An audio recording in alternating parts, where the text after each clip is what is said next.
Efren, ¿me oyes? Efren.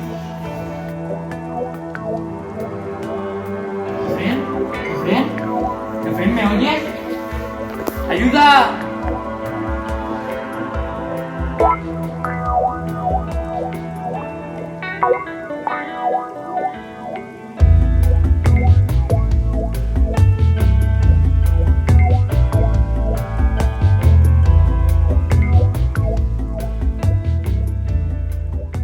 No respira.